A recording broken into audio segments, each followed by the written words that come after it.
All right, Marcellus. So is it fair to question why Zeke is starting for the Cowboys? Oh, it's fair, man. And Zeke trying to laugh it off, but you can't laugh at this pain. And we don't think this is that funny, Zeke. Oh, man, we got to go here, y'all. Bucky, you're a former player in the league, so I think you're going to feel this as even much as Slick Rick may know this from his years being around all the leagues. Let's start here. Your backup can never have better stats than you. Like, that's like almost like a golden rule. Like, just in any sports, any league, your backup can't outperform you. One, because we know you're going to get more opportunities as a starter. But two, in his fewer opportunities, he shouldn't shine brighter than you. Not just because of how much you get paid, not because of how much they're wiring Zeke. It's just because you're the starter. And no way should that guy be in front of you. But the other rule is, I got to go to my boy Ice Cube. How to survive in South Central. Rule number one, don't trust nobody. Okay, he had other rules, right? I can't say I'm on television. But here's a rule. Whenever you go money in the locker room, we joking on each other. I'm bagging on your suit. You bagging on my shoes. I'm bagging on how you play. You bagging on my girl. Whenever you go money, that guy lost. Because that guy knows he has nothing else to talk about except how much he got paid for what he used to do, not what he's doing right now. Every time I saw us playing the dozens in the locker room, as soon as the vet looks at the rookie who was roasting him and say, oh, but I got more money than you, it's a wrap. Zeke, it's a wrap. We don't believe you when you start going to money place. Anybody, this is going to be some trivia. Anybody know any other starters where their backups are outperforming them? When the fourth pick overall is getting beat out by the fourth rounder. Anybody know any of that stuff? Or does anyone know any other running back in NFL history that has declined every single year consecutively for 5 straight years? No one does. You know why? Because it's the NFL record in terms of his production declining every single year. So I feel you, Zeke. You're trying to laugh at your pain, but this one hurts too much, big dog. You shouldn't be get outshined by your backup. Yes, agree with you, Marcellus. It's absolutely fair to question why Zeke remains the starter because it's not just rushing here. It's overall production between the two of them. And Tony Pollard is doing it with actually fewer touches, fewer involvement in both parts of the game. He's being uber efficient when it comes to his touches rushing, but he's also doing an outstanding job receiving the ball. Now, it's fair to question it because of the numbers, but I also understand why this might be happening. And it's not to do as much with Zeke's money as it has to do with Zeke's mindset. I believe that the Cowboys look at this combination and question, what's Zeke going to be like? How focused is he going to be? What's the effect that is going to be on him if he ends up being the backup? And they don't have that concern with Tony Pollard because Tony Pollard was a 2-star recruit in high school. Tony Pollard went to the University of Memphis. Tony Pollard was a 4th-round pick. Tony Pollard started out as a DB and a wide receiver. They know that Tony Pollard loves the fact that he is where he is, and they're not going to have an issue with him if he's the backup, even though he's more productive than Zeke. So I understand why they're doing what they're doing, but it is absolutely fair to question it. And the only reason that they're doing it the way they're doing it is because Tony Pollard isn't ready and willing to question it. Man, you guys are up here just giving away jobs. Like, we just giving away starting positions because people have a good game or two. So here it is. Look, you kind of made the argument for me. I like Tony Pollard, but you just sat and talked about 2-star recruit. He couldn't find a position, wide receiver, DB, trying to figure out name plays, running back. He's a 4th-round pick. He goes to the Dallas Cowboys. He's having some success this year, but he's also a guy with 3 100-yard games, but he's never been able to do it back-to-back. One of the things about being the starter, particularly when you're a star, is the consistency over time. Can you, over the long haul, continue to deliver big-time performance and production when you're Ezekiel Elliott? So naturally, Marcellus going to follow me. He's talking about, well, Ezekiel Elliott hasn't had a 100-yard game in 19 games because Dak Prescott wasn't there. However, he's a 2-time rushing champ And when you really look at how they're deploying both guys, Ezekiel Elliott is doing the dirty work in between the tackles. Tony Pollard is running outside and away from everybody on the edges.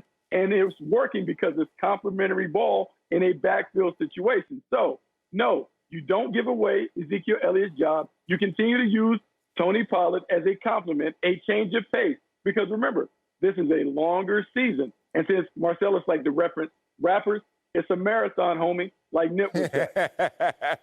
Rest in peace, Nip. I give you that, Bucky, but if we didn't do a good enough job trying to give away Zeke's job, you did. You just gave me some ammunition and helping me. Like, golly. Hold on. If I'm Jerry Jones, you know I know Jerry because he gave me some of his money before, and that was a bad investment. And he's doing another bad investment and keep giving Zeke this money. But let's just start here. The money's already gone for this year, right? Money gone. Zeke's going to make his money because he's on the roster. He's Zeke. Gotcha. So let's see if Tony Pollard can really be the guy. He could be that bell cow out there. He can go back-to-back games and be successful. Let's see, because the money's already gone. Now it's about us seeing what direction we're going to go in. That's a point for me. Thank you, Bucky. Here's another point for me. Stop with this narrative that they call in different plays for Pollard than they are for Zeke. You a lie. You a lie. Let me tell you, I went to the game, so that ain't going to help me more because you can see it better at home. I get it. On television, y'all got replays. We don't in live person. But I know this. They were calling the same zone read plays.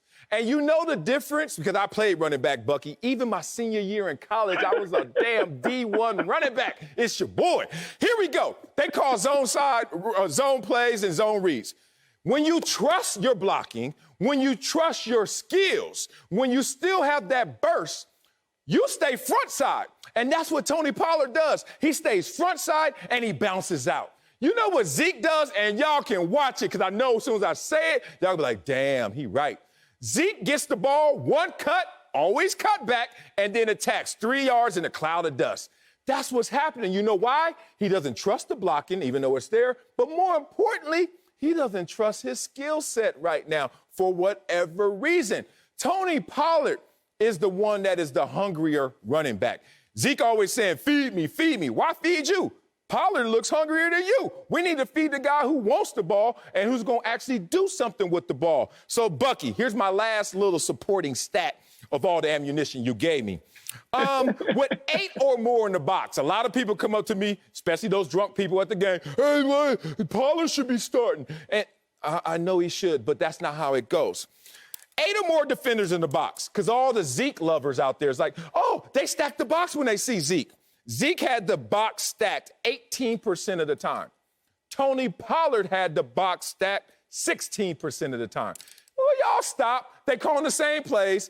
They got the same amount of defenders in the box. And more importantly, it's the same offensive lineman blocking. But somehow the results are different for Pollard than they are for Zeke. See, I've seen this before, Marcellus, and I'm going to say it because I'm going to make it very, very personal for you so you can relate to it. Like, I've seen a young Marcellus Wiley come into the league, very hungry and ambitious, wanting to get on the field and be a guy that can be a rotational player that ascends to be a starter. But there's a guy there that's in front of him that's a Hall of Fame caliber player who's a pass rusher who might be on the decline a little bit. So what they do is Bruce Smith continues to run out there because he's been on the daily Stairmaster regimen, still getting it in because he still can give you a flash every now and then. The young, hungry, ambitious Marcellus Wiley is running wild and out of control. Every now and then he might fall into a sack. But because it's about trust and communication, they trust Ezekiel Elliott a little more, particularly when it comes to the big thing. Because now, remember, the Cowboys' construction of their offense has changed. When Dak Prescott became the $40 million quarterback, the number one thing that you have to do is protect Dak Prescott. Ezekiel Elliott is arguably the best pass protector at the running back position in football. So we can clown him about his $15 million and what he's making as a runner, but the reason why he's in there is to protect Dak Prescott. Tony Pollard ain't trying to stick his nose up in there, hit them linebackers. That's why he's a change of pace guy that comes in. And when he's in, he gets it, but he ain't in there trying to protect the king, which is Dak Prescott. We are paying $15 million now for a pass protector. Hey, man, it's cost. Mike is 51. 51 Mike. $15 million. Bucky, Bucky, you've neatly evaded the question. Woo. You're giving us all the reasons why Ezekiel Elliott is starting for the Dallas Cowboys, but you have not answered the question. You can't. Is it fair to question whether he is starting? And don't give me this like Tony Pollard just came on the scene in the last 2 weeks.